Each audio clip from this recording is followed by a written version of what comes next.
everyone talks about world peace. But perhaps the more important question is this: if each person still carries anxiety, anger, and hurt inside, then where can peace truly begin? This is also the message reflected in Venerable Panikara's journey. Peace is not something found only in grand messages or global appeals. It must begin within each human being. If we want the world to become more peaceful, we must first learn how to live peacefully with ourselves. Because if there is still conflict, worry, and anger inside us, it is very difficult to bring peace to others. From that perspective, peace is no longer a distant ideal, but something that needs to be practiced every day. Peace is not only what we say, but how we live in each moment.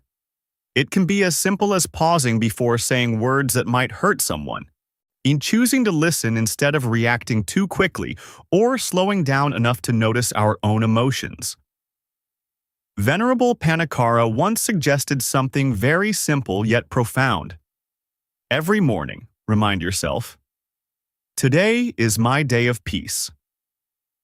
That one sentence alone can become a daily reminder to live more mindfully, more gently, and more responsibly in every thought, word, and action. But peace is not only expressed when life is calm and everything is going well. In fact, peace is tested most clearly when we face difficulties, pressure, criticism, or emotional pain caused by others. Sometimes just one harsh sentence is enough to make us angry. Sometimes, even a small misunderstanding can shake our hearts. And it is exactly in those moments that we can see whether we are truly living in peace or not. In the spirit of Venerable Panikara's journey, real strength does not lie in how intensely we react, but in whether we are calm enough to pause, take a deep breath, and choose a different response. When we do not let anger control us, we not only protect our own peace, but also prevent conflict from spreading to those around us. At the same time, the journey toward peace is also a journey back to ourselves. Many people live in exhaustion, tension, and irritability, not because they are bad, but because they carry unhealed wounds inside. That is why personalizing peace also means learning to love ourselves, listening to our own pain, and caring for the inner child that may have been neglected for a long time. When we constantly chase success, recognition, or outside values, we can easily forget that our inner life also needs tenderness and healing.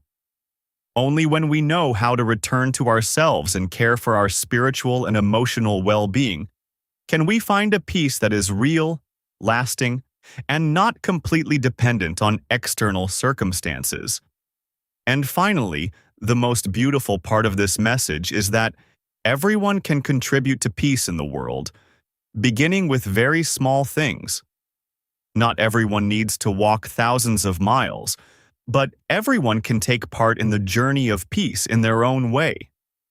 It may mean being a little more patient with family, speaking a little more gently, showing a little more compassion in relationships, and choosing kindness in everyday life. World peace does not begin somewhere far away. It begins in the way each of us chooses to live today. So instead of only hoping that the world will change, perhaps the more important question is, starting tomorrow, how will I live differently so that I can bring more peace to myself and to the people around me?